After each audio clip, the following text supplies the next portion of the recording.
One theme from the story work with First Nations, Inuit, and Métis people centers around hearing about cancer for the first time and the immediate impacts that diagnosis has. The Dialogue and Story Work project used the brokered dialogue methodology. This approach unleashed the power of sharing stories to help facilitate safe, meaningful, and respectful conversations between healthcare professionals and Indigenous communities. Cancer survivors, those still on their cancer journey, and caregivers came forward with the support of community champions to share their personal stories and talk about the challenges and barriers they experienced when transitioning through different levels of care. Healthcare professionals then watched the narratives and responded on video, giving their professional opinions and thoughts on the issues and concerns shared. The healthcare professionals' video responses were then brought back to participants to continue the dialogue. Participants had an opportunity to respond on video to the healthcare professionals, in turn closing the loop on the dialogue in a way that was supportive and meaningful to each participant. Well, before, when they first diagnosed me with cancer, I was scared. I was very scared, and the first thought came to my head was death. Death. And if I had died, who's going to take care of my boy? So I went to the doctor and I was referred to go to Kitimat for a biopsy. It was a scary thing to do, but I went. Because back then, when you heard of cancer, it meant death. And those were the things that crossed my mind, of course. And so I was afraid, I was angry, but that was after I realized that I actually had it. I'm walking in a completely different light. I'm walking in a completely different path than what I ever thought I would be. And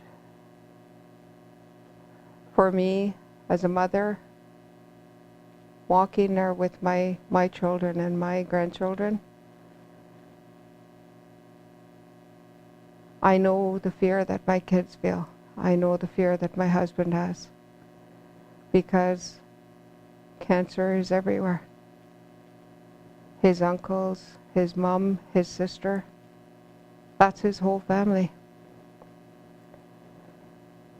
And it is scary. It is very scary. So a lot of people have cancer or had cancer, or died from cancer in this community. And I don't know, not a lot of people talk about it though. Cancer to me is something really dangerous, and you know cancer kills people. So as soon as you hear somebody got cancer, already you think of death to the family. So it's really scary. One year it went really badly in Fort Good Hope. So you were, every day you're sort of listening to see who's going to be next. It might be you. So it was really scary. Cancer, the word was really scary. And right away, if someone, nurse or doctor says someone's got cancer, right away you think of death, and then the story gets around really fast in town. Right now I'm out confused, I don't understand what cancer is. Most people, they know that cancer kills people. But what can we do, We have to. Right now there was another guy that passed away from cancer. And we only have to wait, and like we're waiting and watching, and that's it. They know it. People, even though they don't read or anything, people know that that sickness is really bad, that disease really bad until it's treated. So I don't think there's anyone that don't understand, You understand it, even young ones.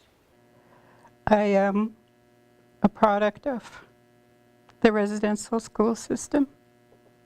At the mere age of 11, I left a very little cohesive, close-knit community across the river, the age of 11, and was taken to another province, which I wasn't even aware of how far I went and how long I was going to be there.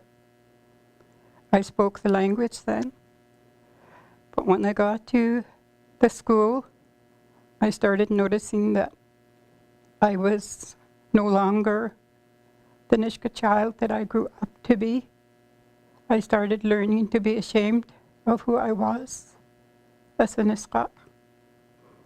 I started being ashamed of the color of my skin, the way I spoke. We were shut down emotionally, and any emotions we had was a sign of weakness, and that was what I had to learn to accept. When I first moved home, early or late '78, I was really disconnected to my roots, literally disconnected. I didn't know my brothers. I didn't know my mother. I had no emotional ties with the family, and they were like strangers. I longed to learn to walk the land, to understand. And I was fortunate that I was able to speak Nisqa, and I really started thinking in Nisqa. I started getting curious about cancer. And my mom was like, she was my best friend, and she was always there, like anytime I had problems. She's a person that I could talk to, and after she left, I was like, I felt so lost, and I didn't know how to deal with it. Alphonse and Georgina were very strong people. They were very loved by everybody in this town, and they worked hard all their lives, and they were very good grandparents, and it's sad that they're gone now. I've lost my mom and dad, my 2 brothers and 2 sisters to cancer. And I myself am a survivor. In 2012, in January, that's when Alphonse got diagnosed with cancer, the middle of January. And then like a month later in February, that's when my mom got diagnosed too. And Alphonse was already in stage 4, and my mom was only in stage 1. They both had lung cancer. My husband had prostate cancer also, but he's doing okay so far. He had it about over 15 years now. Yeah, and first time when he was diagnosed, they say he might go on radiation, but he didn't. He went on pills. Now he's still on pills. But now I'm getting to be afraid because he's getting sick often now. And so I don't know really, I should take him back to the doctor. He hasn't been followed up for quite some time now. But he sees his family doctor in McMurray. And but I always look it up in computer so I know what to tell him and stuff. And he knows it himself, so. Yeah, and then there's my cousin that passed away on breast cancer. She lives in Saskatchewan, La Loche, and they call me Big Sister, so I'll say Sister Tula. Yeah, and she was diagnosed with breast cancer, and then they removed her breast. And then not long after she passed away, must have been full blown, must have been later stage. It was really scary to find out I had cancer because a lot of my family members in the family had cancer. There's 3 sisters that had cancer, and one of my daughters had her breast removed, the oldest one of my family. My 2 sisters passed away. It's a hard thing to go through in your family, and it really scares you when you know you have cancer in the breast, especially because one of my sisters had it in the breast too, and it metastasized all through her body, through her bones and everything, and to her liver, which was really bad. And I didn't want that to happen to me, and I keep preaching to my children and my relatives, go for tests and that, make sure you don't have it, because it's in the family. And The cancer,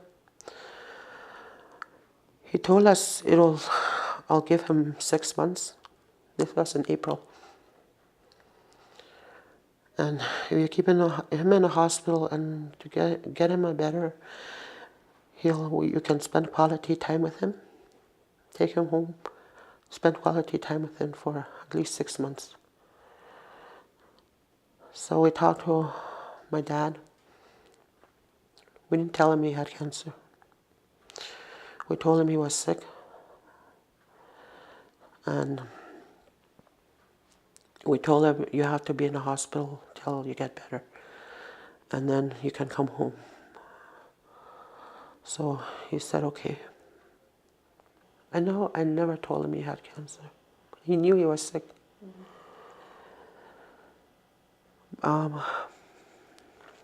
Maybe he knew, because he never talked about it. But our people, like the Dene people, they don't. We listen to elders. If the elder says it's the best interest of a person not to know, like, don't. And I think that's what we did. We didn't tell him, but it's possible that he knew. Well, when I first heard about me having my cancer in 2003, I didn't tell anybody but my husband, Leander, and my oldest brother, Freddie, and my sister, Nancy. We were the only ones that knew about it. So I didn't want to say anything to anybody. I wanted to keep it private because I didn't know if it was going to work or not. So he called me in on my last test that they did, my ultrasound to my stomach. That was the last. He told me to come in, so I came in. Of course, my son and my daughter came in with me, Blair and Sarah. That's when he told me that what was wrong with me. Then I told them not to say anything to their siblings, which they never did. Then one day, one of my friends from back home here told me, my friend, you shouldn't hide it from your other family, from your kids and your brothers. You should let them know it's stage 4. So it was hard, but I let it out. I told them. A lot of the people that you're talking to, you have your own relationship with already, and those are the hardest. When I know somebody well. Cancer itself is a scary diagnosis for anybody, and that needs to be acknowledged, that needs to be explored, and patients need to be supported right from the beginning through to the end. I mean, that was another theme also expressed, was the fear and the uncertainty around the diagnosis at the beginning, but also once the treatment has completed, there's still the follow-up, there's still the fear, might the cancer come back, what are the implications for the family, Right? Those are all really important issues because cancer is such an emotionally loaded disease. People vary in their readiness to accept a diagnosis of cancer, and some cling to denial longer, and some become more angry, and some are quicker to pass through that and become more accepting. And I think that's across the board among First Nations people as well as non-First Nations patients. And so there's, you know, individual challenges, and sometimes when patients get stuck, it can be challenging to help them through that. When they have anger and it gets directed at us, sometimes it's difficult to accept that. I mean, we obviously understand that it's not really directed at us, but that can be challenging. Watching the videos of the cancer survivor interviewees, I noticed there was a lot of uncertainty in their journey, and also the uncertainty when tests come back unequivocal and we're suspicious of a cancer, but you know there's nothing there yet, and there's long wait times in between, which for someone to have to live with over long periods of time puts a lot of strain on their lives, and I can see ways in which we are in which we may not be providing that adequate sort of follow-up that people like that need. You can't make assumptions about how anything that I say is going to be interpreted by somebody from a different culture, particularly Aboriginal culture, but I think that's true for all sorts of cultures. So I think we have to be sensitive to that, but it's hard when I'm working from one culture and I can't take off that. I can try to be sensitive to another culture, but it's not the same as being of that culture. One thing that came out clear from the videos is the long shadow of the residential school program on our elders, and how that impacts on subsequent generations. The long term and the long shadow that residential school experience have wrought in the terms of cancer care is a fact that it's made people maybe hesitant to self-advocate and to interact with what they perceive as authority figures or a different maybe a first world system. That hesitation has implications. Also the breakdown in the family. I would also say that it's quite normal and natural to feel afraid at what the future might hold. As physicians as well, we don't know what the future holds for our patients in terms of like prognosis or how things might play out. But I think that we are all in this together to do what it takes to make sure that you're comfortable no matter what that future is, and we're open as well to having a dialogue with like your family, with your children if that's agreeable to you, so that they're also not as fearful, so that they can spend the time with you to enjoy their mother or their grandmother, and not to worry about her cancer or her pain. So I think Lacey's story gives us a different perspective on the impact of cancer diagnosis or any serious medical diagnosis on family members and what it means to them. It's unusual to have both family members struck with the same type of cancer in a very short period of time, and especially when both die in a short period of time of the same type of illness. So the impact of that on family is certainly comes through loud and clear. One of the things that seemed to come across to me was sometimes the difficult choices that those family members had to make. Her mom was really sick and being shipped out away from the community, and she had to make a choice between staying and providing some joy to her son in terms of allowing him to go and trick-or-treat, or going with her sick mother where she knew she was critically ill and leaving the community. And she made the choice to be with her son, and her mother died and she didn't get to see her before she died. And I'm sure that was emotionally very difficult for her, and it seemed to come through pretty clear. A theme I've heard consistently from my patients as well as in the videos is that of fear. And the patients with the strongest family ties and family support and a communal support do better. I think that I would just feel that a lot of patients, they tend to keep quiet, or they tend to basically not ask all the questions that they have. So they will receive a lot of information, and sometimes it is quite complicated information with lots of medical terms. And, it is also overwhelming anyway, because emotionally speaking, they are overwhelmed because, again, it is a difficult diagnosis. They go through so much, and the treatments and the side effects and all of those things, that the emotions are so strong and so present that it might also prevent them from understanding what's going on.